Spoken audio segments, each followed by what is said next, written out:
Chères Guadeloupéennes, chers Guadeloupéens, mes très chers compatriotes, c'est depuis l'habitation à la Grivelière, dans les hauteurs de Vieux Habitants, que j'ai souhaité cette année vous présenter mes vœux.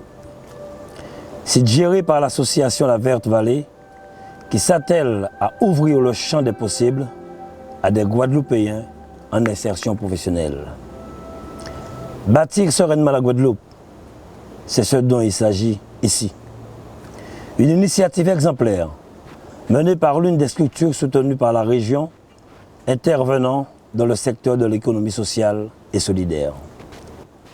L'association La Verte Vallée, aux côtés d'autres acteurs de la Côte-sous-le-Vent, participe à la réintroduction de pratiques culturelles ancestrales et à la dynamisation d'une agrotransformation dans cette région autour de produits de qualité qui ont fait jadis notre renommée mondiale, tels le café, le cacao ou encore la vanille.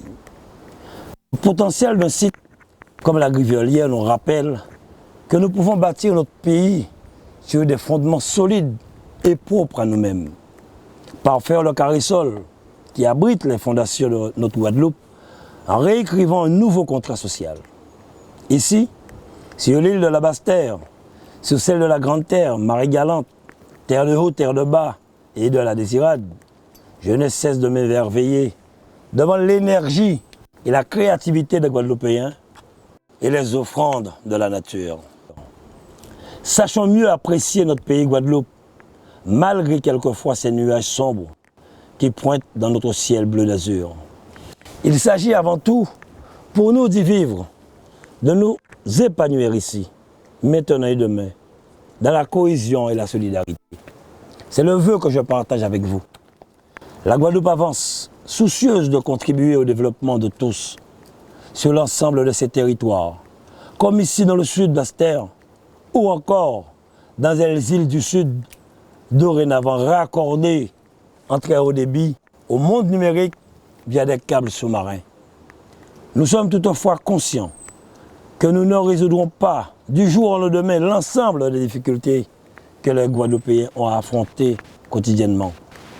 Ces dernières sont nombreuses, nous ne pouvons le nier, tout comme les sujets qui cristallisent les crispations au sein de la population et qui font l'actualité. La Guadeloupe commençait l'année avec notre secteur de la santé et une offre de soins fortement impactée par l'incendie de notre CHU dans un contexte marqué par les coupures d'approvisionnement en eau et la contamination des sols par le chlordécone. Il nous reste bien des efforts et des progrès à réaliser dans bien des secteurs de la Guadeloupe. Objectivement, invite à l'optimisme. La croissance verte et bleue sont les piliers sur lesquels nous fondons notre ambition, celle de faire de notre terre un territoire générant des richesses à partir de ses atouts, et ce, au profit de tous. En ces temps d'incertitude, nous devons plus que jamais compter sur nos propres sources, avec en ligne de mire la valorisation de notre riche patrimoine tant naturel qu'humain. Tendre vers la souveraineté alimentaire ne doit pas être un slogan, mais une ambition réaffirmée et assumée par tous. La collectivité régionale reste à l'offensive sur la question de l'eau, s'emparant aux côtés d'autres collectivités de l'archipel de ce dossier qui ne relève pas pourtant de sa compétence. Nous engageons par ailleurs des travaux sur des portions de route où des améliorations sont attendues avec impatience par les usagers. Nous organisons à l'échelle de la Caraïbe la résilience de nos territoires confrontés à des défis majeurs, invasion des sargasses, conséquences du changement climatique. Sans exclusion, la région sera toujours au service des Guadeloupéens. Nous poursuivrons donc en 2020 notre quête absolue, agir et penser Guadeloupe pour améliorer sans relâche le quotidien des Guadeloupéens. Lors du congrès du 20 décembre, nous avions rendez-vous avec nous-mêmes, ensemble, en contribuant tous à ce partage responsable de l'intelligence citoyenne. Nous renforcerons et enrichirons notre identité guadeloupéenne. C'est réconcilier avec notre géographie et notre histoire que nous construirons notre destin. À l'image de la lutte jadis engagée par Henri Sidambarom pour une Guadeloupe riche de sa diversité et unie. Une Guadeloupe qui façonne ses femmes et ses hommes à partir de valeurs essentielles telles que la famille, la justice, le travail. Je formule le vœu que nous puissions, dans cette présence bienveillante qui sommeille en nous et nous révèle à nous même l'essence de nos profondeurs. Il est salutaire de rappeler que tout être humain est d'abord une filiation, une continuité, une maturation par où se forge la densité collective, nous enseigne Ernest Pépin. Bonne année à nos artisans, à nos sportifs, à nos Miss, Mézino, Botino.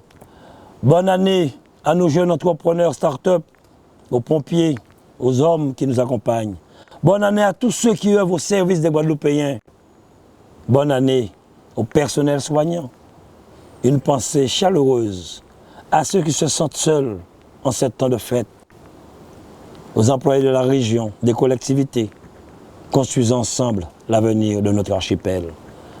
En cas dit chaque fois, c'est ensemble que nous avons avancé. C'est ensemble que nous avons fait la Guadeloupe décoller. Mais il faut nous faire avec amour et cœur. Bon 2020 à toutes Guadeloupéennes et Guadeloupéens.